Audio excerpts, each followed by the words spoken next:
akan berikan waktunya supaya teman-teman bisa prepare karena ada tugas sempro bab 1 yang harus diselesaikan. Betul ya? Ya, yang belum disegerakan di laptop. Kayak gitu, share dulu terkait Belum, Bu. itu bagai bagai sebuah bel begitu ya, yang memberikan instruksi, memberikan kode mau kemana arahnya, istirahat atau mulai atau ditutup. Jadi ketika kita memastikan bahwa kepala sekolah adalah loncengnya yang akan memberikan suara, yang akan memberikan warna di sekolah tersebut, maka kepala sekolah harus punya tujuan dan visioner yang baik. Ya, tujuannya betul, arahnya perbaikan. Tetapi kalau kita meng-cross check dana dari sekolah tidak terlalu besar, maka kita kondisikan sesuai dengan anggaran yang ada. Jangan sampai nanti kita jual apa saja hanya untuk kepentingan sekolah, gitu ya. Boleh saja tetapi tidak terlalu ekstrim. Oke, kita bisa melihat isu pokok dalam kepemimpinan kepala sekolah. Ingat bahwa judul kepemimpinan kepala sekolah jarang sekali dilakukan oleh mahasiswa. Padahal bisa saja kita mengambil salah satu fungsi terkait pengaruh, ya, hubungan kepemimpinan kepala sekolah terhadap kinerja guru PAI, ya, di mana gitu, atau kinerja guru di MTS, di MAN, di SMA di SMP dan sebagainya. Jadi kita bisa mengkajikan, membuat satu proses di mana kepemimpinan itu sangat berpengaruh aktif untuk memberikan ya perubahan kinerja kepada guru, ya perubahan kepada sarana prasarana dan khususnya ada 8 standar pendidikan. Oke, kita bisa melihat kepemimpinan itu apa, bagaimana dan untuk apa. Ketika kita melihat adanya kepemimpinan itu adalah kajian keilmuan apa kepemimpinan itu. Kepemimpinan itu barang apa? Ya, sehingga kita bisa melihat bahwa kepemimpinan itu adalah ya seseorang yang akan melakukan perubahan ya terkait kemajuan pendidikan yang akan dilakukan dalam tempo ataupun jangka waktu yang sudah ditetapkan berdasar SK. Dan bagaimana kepemimpinan itu yang kita akan lihat bagaimana sebuah sekolah dipimpin oleh kepala sekolah akan menunjukkan satu ya, satu perwujudan perubahan yang akan menghasilkan grade. Kalau sekarang kan akreditasi itu adalah sebuah ya, sebuah nilai yang terukur bagaimana kinerja sekolah yang ada di tangan kepala sekolahnya. Selanjutnya untuk apa kepemimpinan itu? Jika tidak ada pemimpin, maka tidak tahu arah dan tujuannya. Seperti nahkoda, seperti masinis. Kalau tidak ada masinisnya bagaimana? Keretanya bisa tertabrak bukan? Seperti pilot. Dan tidak akan mungkin pemimpin itu ada dua. Pemimpin pasti satu, powernya pasti satu, yang punya ya peranan penting dalam melakukan proses berdayung sampai dengan tujuan, terbang sampai dengan tujuan, karena visinya adalah mencapai tujuan sesuai dengan rapat kerja bersama dengan guru. Guru juga harus tahu, kita sekolah ini arahnya mau kemana. Kalau selama ini prestasi siswa sedikit, minim, maka pada gitu ya, elemen itulah yang harus kita kembangkan. Mulai dari perekrutan peserta didik baru kita mendapatkan informasi yang matang, bahwa anak ikut juara apa saja, nanti kita punya backup datanya, sehingga ketika ada perlombaan kita akan menghadirkan anak tersebut sebagai power-nya sekolah kita. Itu tugasnya pemimpin. Ketika kepemimpinan di sekolah akan menjadikan sebuah strategi peningkatan mutu, maka pemimpin harus melakukan proses yang matang dan berpikir visioner. Ya, maju ke depan, boleh melihat ke belakang sebagai evaluasi, dan yang terpenting adalah membumi dalam berkarya. Ya, tidak perlu sombong, tidak perlu menongak ke atas, bahwa ketika kita sudah pada level yang paling mahir, kita akan lihat lagi orang-orang di luar sana akan lebih mengedepankannya kemampuannya mengasah kembali sehingga bisa bersaing secara profesional. Selanjutnya strategi penguatan sekolah melalui instrumen administrasi atau manajemen sekolah yang profesional, bahwa ada sebuah penilaian sekolah yang bermutu seperti apa, bagaimana capaian lulusannya, bagaimana kinerja gurunya, bagaimana sarana prasarannya, bagaimana organisasinya, ya, bagaimana kepala sekolahnya mengatur, bagaimana aturan yang dibuat kepala sekolah, apakah ya bersinergi dalam mewujudkan visi misi atau bertolak belakang terhadap visi misinya. Selanjutnya, bahwa kepala sekolah akan melakukan perubahan lingkungan di mana akan membuat, kalau sekarang bicaranya revolusi mental ya. Berhasil tidak revolusi mentalnya. Jangan-jangan revolusi mentalnya mental kebablasan. Tidak ada lagi kode etik yang dibangun, tidak ada lagi tata krama yang akan dijunjung. Sehingga kita harus mengedepankan revolusi mental tapi pun berakhlak. Kepemimpinan tugasnya adalah mempengaruhi, mendorong, menggerakkan, mengarahkan, memberdayakan. Bagaimana semua seluruh sumber daya pendidikan, ingat ya, sumber daya pendidikan bukan hanya guru loh ya, semua sumber daya pendidikan untuk mencapai tujuan pendidikan. Kita akan lihat bahwa sumber daya pendidikan tampak yaitu manusianya, kebutuhan materialnya, metodenya seperti apa, ya, caranya, waktu dan sebagainya, dan yang terpenting adalah biaya. Karena ketika kita akan memajukan sekolah tidak mungkin hanya simsalabim, itu nggak mungkin, ya, atau membutuhkan donatur saja tidak mungkin. Jadi kita memang harus prepare terkait dana untuk memajukan sebuah sekolah. Selanjutnya, sumber daya pendidikan yang tidak nampak yaitu intelektual yang ada pada seseorang. Ya, pada human-nya, pada manusianya, bagaimana dia melakukan social capital, bagaimana dia melakukan kreativitas, bagaimana mereka akan berinovasi. Ya, betul tidak terlihat nampak ya, tetapi itu dirasakan oleh setiap guru yang akan melakukan proses perbaikan mutu yang mungkin saja akan berproses kepada dari guru kepada kepala sekolah. Sehingga sumber daya pendidikan itu ada dua terbaginya, yang tampak dan tidak nampak. Bagaimana yang tidak nampak ini akan bisa memberikan kontribusi sebagai pemenuhan yang ada di lingkungan pendidikan. Ketika kita melihat efektivitas kepemimpinan, ya, yang tadi Ibu sudah bahas bahwa managerial skill harus merencanakan, mengorganisasi, ya, tidak hanya sampai di mengorganisasi tapi harus menggerakkan. Menggerakkan tanpa motivasi juga mustahil, maka kita harus memotivasi pekerjaan sejawat kita, pekerjaan bawahan kita, dan yang pasti mengontrol. Ya, karena kalau kita tidak melakukan pengontrolan kepada pekerjaannya, maka dianggap seperti apa saja benar. Tapi kalau kita mengevaluasi kembali ini tepatnya salah, ini harus diperbaiki, ini kurang itemnya. Setelah kita mengontrol dan mengarahkan, selanjutnya human capital-nya diberdayakan untuk melakukan seperti itu. Ya, dan didukung bahwa dalam kepemimpinan ada yang namanya komunikasi sosial.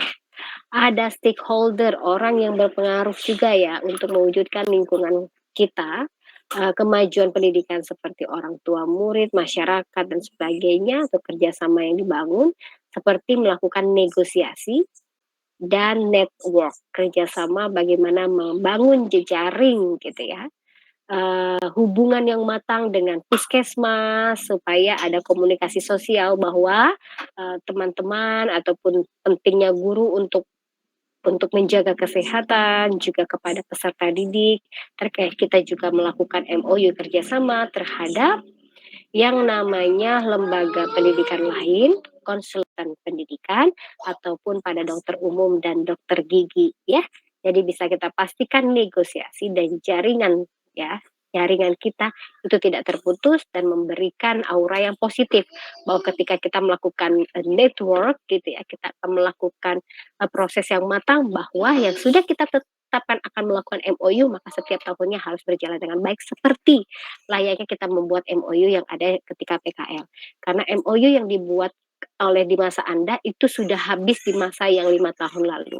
Ya, sehingga nanti ketika sudah selesai MOU ini, bahwa kami akan mengirimkan di tempat yang sudah dilakukan MOU selama 5 tahun, karena ketetapan MOU itu 5 tahun. 5 tahun itu akan dievaluasi lagi, apakah sekolah akan bisa menerima atau kampus akan memilih lagi sekolah-sekolah yang mungkin saja jauh lebih, ya gitu ya, prospeknya ke depan, maju, lulusannya menantang, ya, kepala sekolahnya visioner dan sebagainya. Selanjutnya, peran kepala sekolah sebagai edukator, manajer, kalau guru mengatur dan memimpin di dalam kelasnya, ya, oke ya, memberikan motivasi kepada peserta didiknya. Sedangkan kepala sekolah turunnya ke bawah, yaitu pada prinsipnya kepada pendidik dan tenaga kependidikan. Kalau kita melihat misi kepala sekolah harus menyehatkan manajemen sekolah. Bagaimana administrasi yang ada di sekolah tampak rapi, ya, guru-guru mendesain sebuah kurikulum yang baik, ya, sesuai dengan budaya dan iklim sekolah. Selanjutnya bagaimana tata letak sarana prasarana kelas gitu ya, dan penampilan sekolah bisa diwujudkan atas dasar misi kepala sekolah. Dan yang terpenting adalah mencerdaskan siswa, bahwa misi kepala sekolah adalah mencerdaskan siswa, bukan hanya kepala sekolah, tetapi juga menjadi tanggung jawab pendidik yang mengajarkan anak-anak di dalam kelas. Selain mencerdaskan, membangun sikap moral pribadi. Kalau di MTS dan Diman tidak perlu diajarkan lagi yang namanya sikap moral dan pribadi, harusnya sudah muncul ya. Dan yang terpenting adalah bahwa kita berhadapan dengan ilmu pengetahuan dan teknologi dan informasi yang saat ini kita berlomba-lomba untuk mengupdate dan mengupgrade informasi itu, ya. Semakin kita tertinggal, semakin kita tertindas atas informasi yang ada. Kepala sekolah dituntut untuk menguasai substansi akademis, ya, pastinya juga kurikulum, ilmu pendidikan, karena kepala sekolah harus mendorong para pendidiknya, para gurunya untuk melakukan peningkatan mutu dan kualitas yang ada secara akademik, ya, yang memang kalau sudah gurunya dilakukan dan mendapatkan sertifikasi, karena sertifikasi itu tulisannya adalah guru profesional, sehingga kata guru profesional itu harus dipertanggungjawabkan oleh guru yang bersangkutan. Baik, kita akan melihat apa perbedaan pemimpin dan manajer. Pemimpin yaitu membuat sekolah lebih baik, menyehatkan iklim sekolah, sedangkan manajer hanya memelihara, karena berada di satu perusahaan, gitu ya.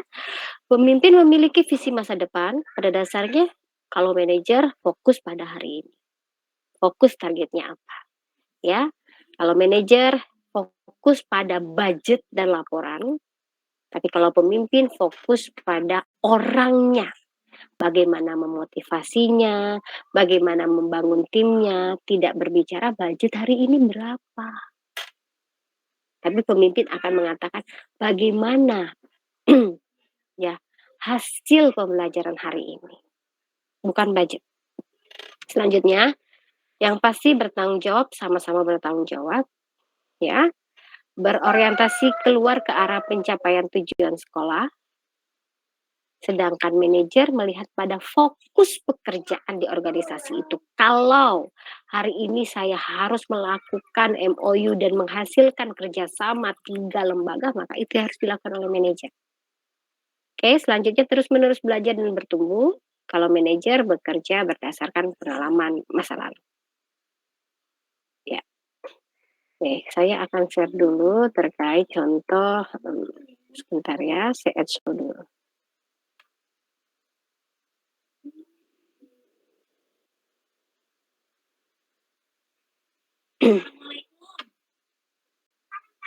Sebentar. Absennya tetap dilakukan ya oleh sekretaris kelas dan dimasukkan di Excelnya Bu Marliza yang pernah Ibu berikan di semester-semester lalu. Contoh sertifikat guru. Oke, sertifikasi. Contoh sertifikat. Sebentar ya.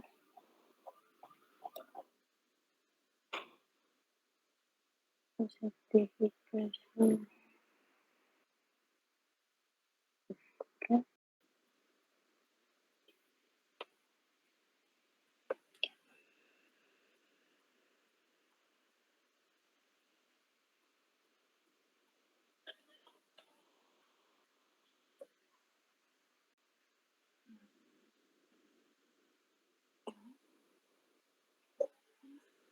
Oke.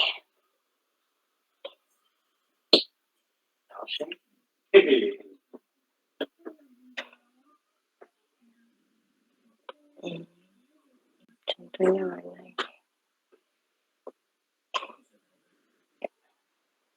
Sebentar Ibu share dulu ya.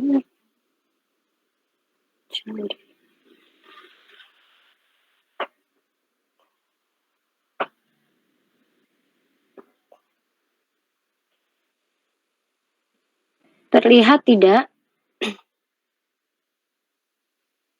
Terlihat. Terlihat. Oke ya.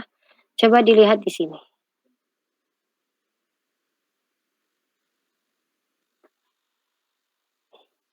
Sorry, agak-agak belum. Terlihat ya? Terlihat ya? Ya, Kalau kita melihat sertifikat pendidik, ini adalah sertifikasi guru, ya, memunculkan kata di bagian bawah. Keputusan Menteri Pendidikan dan Kebudayaan menetapkan sertifikasi bagi guru dalam jabatan. Kenapa rektor institusi? Karena inilah yang menandatangani dari sertifikat kita. Nomor peserta 24, tanggal lahir, lulus sertifikasi guru dalam jabatan dan dinyatakan sebagai guru profesional. Oke? Guru profesional, Anda sudah dikatakan sebagai guru profesional di dalam bidang studi pendidikan agama Islam. Pertanyaan Ibu, kalau Anda mengajar sebagai guru bahasa Inggris, bisa tidak dapat sertifikat pendidik ini? Tidak, Bu. Mengapa demikian? Karena bukan pendidikan bahasa Inggris. Oke, karena bidang studi yang Anda ampu berdasarkan kualifikasi pendidikan Anda bukan sebagai guru bahasa Inggris. Ya jelas-jelas ya bahwa sertifikatnya menunjukkan bahwa Anda guru profesional. Bahwa Anda mahir dalam bidang studi pendidikan agama Islam. Jadi konsentrasi dengan apa yang Anda sudah lakukan selama proses perkuliahan dan juga harus menjadikan bahwa bidang studi pendidikan agama Islam ini menjadi bidang ilmu sampai dengan Anda lulus lagi kuliah di S2, di S3 dan pastinya harusnya S2 itu juga melakukan proses yang sama ya, kualifikasinya adalah pendidikan agama Islam. Gitu. Oke, sudah ya, sudah Ibu lihat kan ya terkait guru profesional yang memang sudah diakui oleh pemerintah bahwa kita itu sebenarnya adalah guru yang profesional.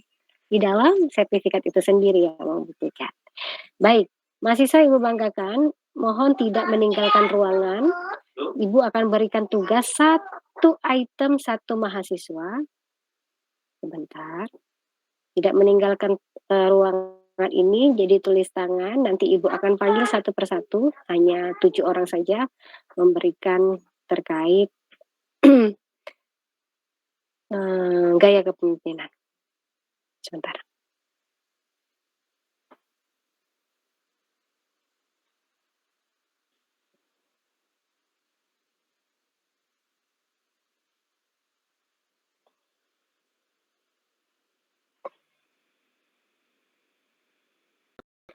Tiba-tiba tidak bisa presentasi. Sebentar. Oke, begini saja. Dicatat ya semuanya ya. Iya, Bu. Tidak boleh keluar dari grup ini, tidak boleh keluar dari Zoom ini, dari Meet ini. Jadi semuanya tetap berada meskipun mencari jawabannya. Ya, nanti Ibu akan panggilkan 3 dari kelas A, 3 kelas B, 3 dari kelas C. Menurut Anda,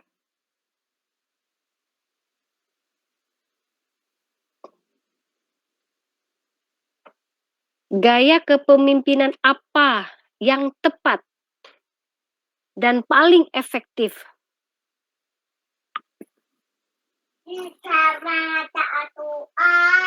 untuk digunakan oleh kepala sekolah?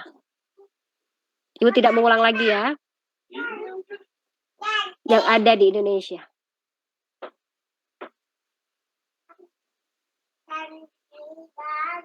Sudah? Diulang Khosimah pertanyaan Ibu.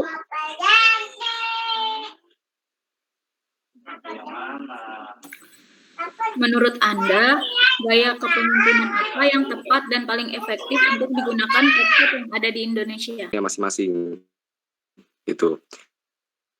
Lalu yang selanjutnya yang relevan dengan kebutuhan karyawannya. Nah, gaya kepemimpinan karismatik ini menekankan pada identifikasi pribadi. Nah, sehingga pemimpin ini dapat mempengaruhi dan memimpin benar pada tujuan dan kegiatan-kegiatan sekolah, sehingga semua itu dapat berjalan dengan lancar, Ibu. Baik. Misal kayak yang ada di Blaseli yang ada event-event seperti itu, Ibu. Oke. Cukup itu, Ibu. Terima kasih Putra. Silakan dilanjut Azhar. Silakan Azhar. Menurut saya tuh yang tepat gaya kepemimpinan yang demokratis. Karena gaya pemimpin yang memberikan wewenang secara luas kepada para bawahan. Setiap ada permasalahan selalu mengikut sertakan bawahan sebagai suatu tim yang utuh. Dalam gaya kepemimpinan demokratis, pemimpin memberikan banyak informasi tentang tugas dan tanggung jawab para bawahan. Nah, demokratis ini jenis tipe kepemimpinan yang banyak disukai karyawan karena memberikan kebebasan untuk berpendapat, mengembangkan bakat, dan peluang untuk menjadi lebih baik. Mungkin itu deh. Baik, terima kasih Azhar. Silakan bisa dilanjutkan oleh Asparudin. Asparudin ada? Asparudin, terdengar suara Ibu atau hadir atau tidak hadir? Hadir, Bu, hadir. Baik, dipersilahkan. Kalau menurut saya pribadi, lebih memilih gaya kepemimpinan demokratif karena kepala sekolah mempunyai visi misi untuk sekolahnya. Dan juga kepala sekolah mampu membina guru-guru atau mengayomi sekolah dengan baik dan mencapai tujuan pendidikan yang memenuhi. Mungkin itu aja, Bu. Baik, terima kasih Asparudin. Untuk diketahui oleh mahasiswa bahwa ketika kita mengetahui gaya kepemimpinan, ingatlah bahwa tidak ada satupun gaya yang paling efektif dalam berbagai situasi. Ya, gaya itu bersifat kontinu, bergerak dari kisaran otoriter hingga demokratis, begitu ya, tergantung berbagai macam persoalan yang dihadapi oleh kepala sekolah. Tapi saya tidak mengatakan bahwa itu tidak tepat yang Anda lakukan, tetapi tidak ada satupun gaya yang efektif yang bisa dilakukan untuk betul-betul hari ini melakukan otoriter sampai dengan akhir masa jabatan. Begitu ya? Oke, jadi di mana kita ditempatkan Selina jadi kepala sekolah di DKI Jakarta dengan caranya demokratis, mungkin saja nanti di Papua tidak bisa melakukan dengan cara itu. Sehingga tidak ada yang dikatakan betul-betul efektif gaya kepemimpinan kepala sekolah. Bu, bagaimana kita mengetahui gaya kepemimpinan kepala sekolah? Dilakukan dengan penelitian. Ya, apakah ketika beliau mengampu di dalam kepala sekolah di sekolah ini sama gaya kepemimpinannya di sekolah yang akan ditempatkan yang baru. Begitu ya? Oke, terima kasih semuanya. Saya mempercepat waktu di setengah karena harus menjemputnya hari ini karena suami ibu akan pergi, gitu ya, keluar. Jadi saya akhiri perkuliahan ini tidak sampai dengan selesai. Tapi tolong semua tugas dikumpulkan dalam satu PDF ke sekretaris kelas. Ya, yang tadi masih baca dari internet, tolong ditulis gaya kepemimpinannya. Hanya fokus kepada gaya kepemimpinan yang efektif ya. yang menurut Anda ya, tadi yang sudah disampaikan oleh 9 teman-temannya, itu sesuai dengan apa yang disampaikan. Selebihnya, tolong diserahkan kepada sekretaris dalam bentuk tulisan tangan, nama, NIM, tulisan tangan setengah lembar saja, difoto, dijadikan PDF, dimasukkan ke sekretaris paling lambat dikumpulkan hari ini pukul 12 malam. Ya. Serial, Nisa, dengan Putri. Kumpulkan dianggap tidak hadir pada hari ini. Oke, jadi Ibu cek, cross check dari absensinya adalah cross check dari tugas mahasiswa. Terima kasih, kita akhiri bersama-sama dengan mengucapkan hamdalah. Alhamdulillah. Terima kasih Virial, Putri, dan Nisa. Tolong ya diatur teman-temannya untuk mengumpulkan tugas. Terima kasih. Assalamualaikum. Waalaikumsalam warahmatullahi wabarakatuh. Matur suwun Bu. Matur suwun Bu. Ajis kesini bego Ajis. Lama lu.